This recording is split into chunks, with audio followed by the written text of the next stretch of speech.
Hello दोस्तों, मैं हूं Kashdeep Verma. Hindi wise YouTube channel में दिल्ली सल्तनत के इस सीरीज में आपका स्वागत है। दोस्तों, आज के इस वीडियो में हम लोग दिल्ली सल्तनत में तुगलक वंश के अंतर्गत मोहम्मद बिन तुगलक के बारे में पढ़ेंगे। तो चलिए वीडियो स्टार्ट करते हैं। देखिए, तुगलक वंश के संस्थापक थे गयासुद्दीन तुगलक और इसके पुत्र थे मोहम्मद बिन तुगलक। देखिए, गयासुद्दीन तुगलक अपने पुत्र मोहम्मद बिन तुगलक को उपाधि देते हैं उलूम खां का और साथ साथ ही उत्तराधिकारी घोषित करते हैं अपने साम्राज्य का। तुगलक वंश के संस्थापक गयासुद्दीन तुगलक अपने पुत्र मोहम्मद बिन तुगलक को उपाधि देते हैं उलूम खां का और राज्य का उत्तराधिकारी घोषित करते हैं। गयासुद्दीन तुगलक के द्वारा 1325 ईस्वी में चलाया गया था बंगाल अभियान और इसी अभियान के दौरान वापस लौटते वक्त उसका मृत्यु होता है। गयासुद्दीन तुगलक का मृत्यु होता है। देखिए क्या हुआ था, स्टोरी देखते हैं। देखिए, 1325 में गयासुद्दीन तुगलक के द्वारा चलाया गया था बंगाल अभियान और इसी अभियान के दौरान विजयी होने के बाद जब वो वापस लौटते हैं तब विश्राम के लिए एक लकड़ी के महल में रुकते हैं और वहीं से गिरने के कारण गयासुद्दीन तुगलक का मृत्यु होता है। और ये जो पूरा षड्यंत्र था, पूरा प्लानिंग था, वह मोहम्मद बिन तुगलक का था कि उसको लकड़ी के महल में रुकवाने का और वहां से उसको गिरवाने का, अपने पिता गयासुद्दीन तुगलक को। और इसकी जानकारी, यह पूरा घटनाक्रम की जानकारी हमें किताब उल रहला से मिलता है, जिसके रचनाकर्ता थे इब्न बतूता। थोड़ा सा मैं आपको इब्न बतूता के बारे में भी बताता हूँ। देखिए, इब्न बतूता मोहम्मद बिन तुगलक के शासनकाल में वह भारत आया था। इब्न बतूता मोहम्मद बिन तुगलक के शासनकाल में भारत आया था। इब्न बतूता मोरक्को मूल का अफ्रीकी यात्री था। इब्न बतूता मोरक्को मूल का अफ्रीकी यात्री था। इन्होंने अपना यात्रा वृत्तांत लिखा किताब उल रहला में और इसी रहला में हमें जानकारी मिलता है गयासुद्दीन तुगलक के मृत्यु का, कि किस प्रकार मोहम्मद बिन तुगलक ने प्लानिंग कर उसको एक लकड़ी के महल में ठहराकर उसका हत्या करवाया। देखिए, इब्न बतूता के द्वारा लिखा गया है उसकी यात्रा वृत्तांत किताब उल रहला। देखिए आगे देखते हैं। मोहम्मद बिन तुगलक ने इब्न बतूता को अपने राज दरबार में काजी नियुक्त किया था। मोहम्मद बिन तुगलक के द्वारा इब्न बतूता को अपने राज दरबार में काजी नियुक्त किया गया था। मोहम्मद बिन तुगलक का शासनकाल था 1325 ईस्वी से 1351 ईस्वी तक। मोहम्मद बिन तुगलक का वास्तविक नाम था जुना खान। देखिए, इतिहासकारों ने मोहम्मद बिन तुगलक को बहुत सारे उपाधियों से नवाजा है। इतिहासकारों ने मोहम्मद बिन तुगलक को बहुत सारे उपाधियों से नवाजा है, जैसे कि रक्त पिपांसु, पागल, सनकी, बुद्धिमान, मूर्ख शासक। ये सब उपाधियों से मोहम्मद बिन तुगलक को नवाजा गया है। ये सब उपाधि क्यों दिया गया है, यह देखते हैं। देखिए,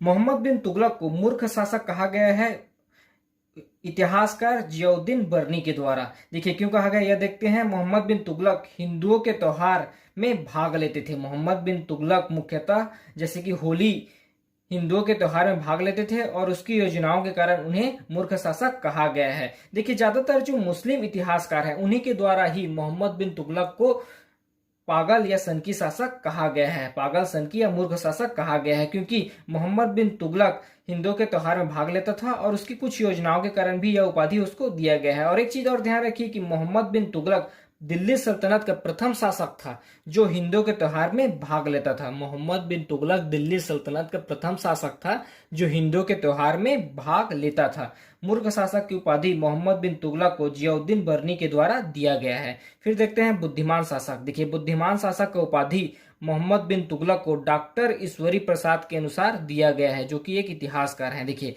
दिल्ली सल्तनत का सर्वाधिक विद्वान एवं शिक्षित शासक मोहम्मद बिन तुगलक को माना जाता है डॉक्टर ईश्वरी प्रसाद के अनुसार, क्योंकि मोहम्मद बिन तुगलक गणित, खगोल शास्त्र, आयुर्विज्ञान सहित अनेक विद्याओं में माहिर था। मोहम्मद बिन तुगलक गणित, खगोल शास्त्र, आयुर्विज्ञान सहित अनेक विद्याओं में माहिर था, जिसके कारण मोहम्मद बिन तुगलक को डॉक्टर ईश्वरी प्रसाद के अनुसार बुद्धिमान शासक कहा गया है। दोस्तों, आज के इस वीडियो में हम लोग मोहम्मद बिन तुगलक के द्वारा जो दोआब कर में वृद्धि किया गया था, राजधानी परिवर्तन किया गया था, सांकेतिक मुद्रा का प्रचलन किया गया था और कृषि सुधार किया गया था, इन सभी टॉपिकों के बारे में इस पार्ट में हम लोग पढ़ेंगे। और इससे पहले वाले पार्ट में हम लोगों ने मोहम्मद बिन तुगलक का सामान्य परिचय देखा था। तो चलिए यह पार्ट स्टार्ट करते हैं। देखिए, दोआब कर में वृद्धि। देखिए मोहम्मद बिन तुगलक के द्वारा दोआब कर में वृद्धि किया गया था 1326 1327 ईस्वी में। 1326-27 ईस्वी में मोहम्मद बिन तुगलक के द्वारा दोआब कर में वृद्धि किया गया था। देखिए दोआब कर में वृद्धि करने का कारण माना जाता है विद्रोह का दमन करना, और यह भी असफल रहा था। दोआब कर में जो वृद्धि किया गया था यह असफल रहा था, क्योंकि जिस सत्र में दोआब कर में वृद्धि किया गया था उसी सत्र में वह स्थान, जैसे देखिए दोआब कर वाला जो स्थान है वह गंगा और यमुना का बीच का भाग है, जिसे दोआब क्षेत्र कहा जाता है, और इस क्षेत्र में फसल अधिक होता है, जिसके कारण दोआब क्षेत्र में फसल अधिक होने के कारण मोहम्मद बिन तुगलक ने वहां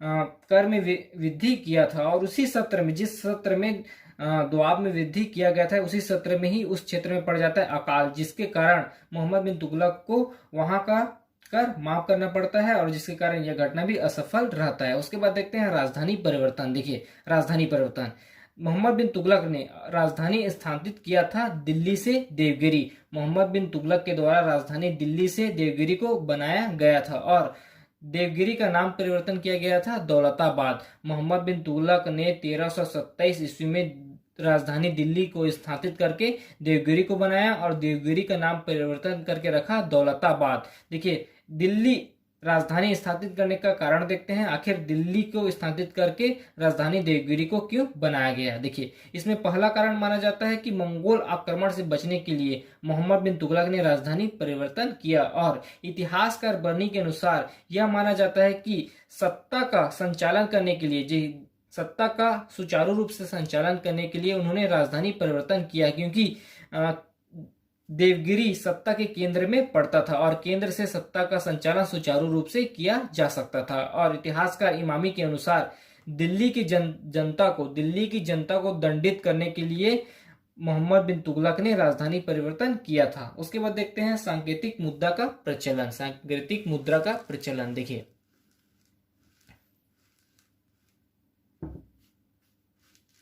सांकेतिक मुद्रा का प्रचलन। देखिए मोहम्मद बिन तुगलक के द्वारा सांकेतिक मुद्रा का प्रचलन 1329-30 ईस्वी में किया गया था। देखिए सांकेतिक मुद्रा का प्रचलन करने का मुख्य कारण था कि विश्व बाजार में चांदी की कमी, और कुछ इतिहासकारों के अनुसार यह भी माना जाता है कि राजकोष का खाली होना सांकेतिक मुद्रा प्रचलित करने का प्रमुख कारण था कि विश्व बाजार में चांदी की कमी, और दूसरा कारण इतिहासकारों के अनुसार यह माना गया है कि राजकोष का खाली होना। देखिए सांकेतिक मुद्रा मंगोल शासक हैं कुबैल खान के द्वारा पहली बार सांकेतिक मुद्रा का प्रचलन किया गया था, और ईरानी शासक सैताकू के द्वारा भी सांकेतिक मुद्रा का प्रचलन किया गया था। पहली बार मंगोल शासक कुबैत खान के द्वारा सांकेतिक मुद्रा का प्रचलन किया गया था, और इसी पद्धति को अपनाते हैं मोहम्मद बिन तुगलक। देखिए सांकेतिक मुद्रा का निर्माण किया गया था पीतल व कांसे से, और यह भी असफल रहा। सांकेतिक मुद्रा का प्रचलन करना भी मोहम्मद बिन तुगलक का सफल रहा, क्योंकि विदेशियों ने इसे स्वीकार नहीं किया। जो सांकेतिक मुद्रा छापे थे मोहम्मद बिन तुगलक के द्वारा, उसको विदेशी व्यापारियों ने स्वीकार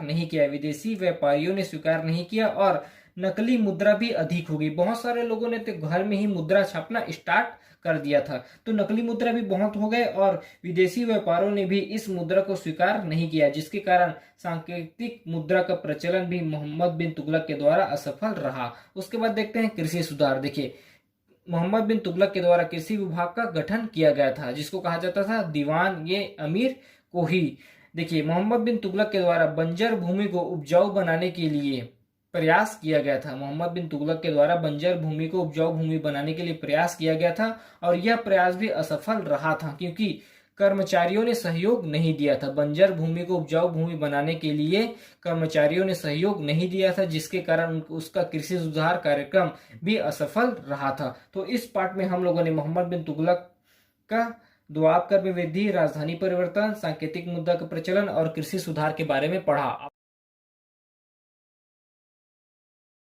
है। दोस्तों आज का यह वीडियो मोहम्मद बिन तुगलक के ऊपर लास्ट पार्ट है, और इस पार्ट में हम लोग मोहम्मद बिन तुगलक के द्वारा जो अभियान चलाया गया था और उसी के शासनकाल में दो बड़े नगर की स्थापना हुआ था, उनके बारे में हम लोग पढ़ेंगे। तो चलिए वीडियो स्टार्ट करते हैं। देखिए सबसे पहले देखते हैं मोहम्मद बिन तुगलक के द्वारा जो चलाया गया था खुरासान अभियान। यह अभियान चलाने का दो महत्वपूर्ण कारण माना जाता है। इसमें से पहला है खुरासान की अव्यवस्था, खुरासान की प्रशासनिक अव्यवस्था, और दूसरा है कि तरमासरीन मंगोल ने स्वयं आमंत्रित किया था मोहम्मद बिन तुगलक को आक्रमण के लिए। तो इसके दो कारण माने जाते हैं। पहला खुरासान की प्रशासनिक अव्यवस्था था, और दूसरा है तरमासी मंगोल ने स्वयं ही आमंत्रित किया था मोहम्मद बिन तुगलक को आक्रमण के लिए। तो क्या करते हैं मोहम्मद बिन तुगलक, खुरासान अभियान के लिए योजना बनाते हैं और गठन करते हैं 3,70,000 नए सैनिक का। 3,70,000 नए सैनिक का गठन करते हैं और उसको 1 वर्ष का अग्रिम वेतन देते हैं। और कुछ समय बाद वह बिना युद्ध किए ही उस सेना को भंग कर देते हैं, और जिसके कारण यही सेना कालांतर में आगे जाकर अनेक विद्रोह करेंगे मोहम्मद बिन तुगलक के खिलाफ। देखिए, ये सेना को भंग करने का प्रमुख कारण यह था कि उन्होंने प्लानिंग किया था खुरासान में आक्रमण करने का, क्योंकि वहां की जो प्रशासनिक अवस्था है वह बिगड़ी हुई थी। लेकिन कुछ समय पश्चात वहां की प्रशासनिक व्यवस्था सुधर गई, जिसके कारण मोहम्मद बिन तुगलक ने जो सैनिक गठन किया था, 3,70,000 सैनिक गठन किया था, उसको भंग कर दिया। और यही सैनिक आगे जाकर मोहम्मद बिन तुगलक के विरोध में विद्रोह करेंगे। उसके बाद देखते हैं मोहम्मद बिन तुगलक के द्वारा जो चलाया गया था कराचिल अभियान। यह अभियान चलाया गया था 1333 ईस्वी में। यह अभियान चलाने का कारण था विद्रोह का दमन करना। देखिए घटना क्या हुआ था, यह देखते हैं। हिमालय के तराइन में खुसरो मलिक के नेतृत्व में मोहम्मद बिन तुगलक ने सेना भेजा और सेना ने कराचिल तक विजय भी कर लिया था। लेकिन जब सेना कराचिल से आगे बढ़ी तो वह मारी गई। देखिए क्या हुआ था, कराचिल में जो विद्रोह हुआ था, सैनिक विद्रोह, उस विद्रोह को दबाने के लिए मोहम्मद बिन तुगलक ने खुसरो मलिक के नेतृत्व में सेना भेजा और सेना ने कराचिल तक तो विजय प्राप्त कर लिया था, विद्रोह को दमन कर दिया था। लेकिन जब सेना कराचिल से आगे बढ़ी तो वह मारी गई, जिसके कारण यह अभियान भी असफल रहा। उसके बाद देखते हैं मोहम्मद बिन तुगलक के शासनकाल में जो नए साम्राज्य की स्थापना हुआ था उसको देखते हैं। सबसे पहले देखते हैं विजयनगर साम्राज्य। देखिए इसका स्थापना हुआ था 1336 ईस्वी में। इसके संस्थापक थे, विजयनगर साम्राज्य के संस्थापक थे हरिहर व बुक्का राय नामक 2 भाइयों ने इस नगर की स्थापना किया था। और विजयनगर साम्राज्य की राजधानी थी विजयनगर। देखिए यह विजयनगर साम्राज्य दक्षिण भारत के तुंगभद्रा नदी के समीप में बसा हुआ था और इस नगर का विघटन हुआ था 1646 ईस्वी में। उसके बाद देखते हैं बहमनी साम्राज्य की स्थापना। बहमनी साम्राज्य, इसका भी स्थापना मोहम्मद बिन तुगलक के शासनकाल में हुआ था। देखिए इसकी स्थापना हुआ था अगस्त 1347 ईस्वी में। इसके संस्थापक थे अलाउद्दीन बहमनी शाह और इसकी राजधानी थी बिदर। यह महाराष्ट्र क्षेत्र में पड़ता था। उसके बाद कुछ और महत्वपूर्ण तथ्य देखते हैं। देखिए सल्तनत का सबसे अधिक विस्तार मोहम्मद बिन तुगलक के काल में हुआ था। देखिए दिल्ली सल्तनत का सर्वाधिक विस्तार मोहम्मद बिन तुगलक के शासनकाल में हुआ था। मोहम्मद बिन तुगलक ने सेना को दशमलव पद्धति पर संगठित किया। मोहम्मद बिन तुगलक ने सेना को दशमलव पद्धति पर संगठित किया था। सर्वाधिक आंतरिक या स्थानीय विद्रोह मोहम्मद बिन तुगलक के शासनकाल में हुआ था। सर्वाधिक आंतरिक या स्थानीय विद्रोह मोहम्मद बिन तुगलक के शासनकाल में हुआ था। देखिए 34 विद्रोह मोहम्मद बिन तुगलक के शासनकाल में हुआ था, जिसमें 27 विद्रोह दक्षिण भारत में ही हुआ था। देखिए मोहम्मद बिन तुगलक के शासनकाल में 34 विद्रोह हुआ था, जिसमें से 27 विद्रोह मोहम्मद बिन तुगलक के शासनकाल में दक्षिण भारत में हुआ था। और एक चीज और ध्यान रखिए कि सर्वाधिक विद्रोह यही सैनिक के द्वारा किया गया था जिसको मोहम्मद बिन तुगलक ने भंग किया था। तो इस पार्ट में हम लोगों ने मोहम्मद बिन तुगलक के बारे में पढ़ा। आपसे एक रिक्वेस्ट है, अगर अभी तक आपने हमारे चैनल हिंदी वॉइस को सब्सक्राइब नहीं किया है तो प्लीज चैनल को सब्सक्राइब करें और वीडियो को लाइक शेयर जरूर करें। धन्यवाद।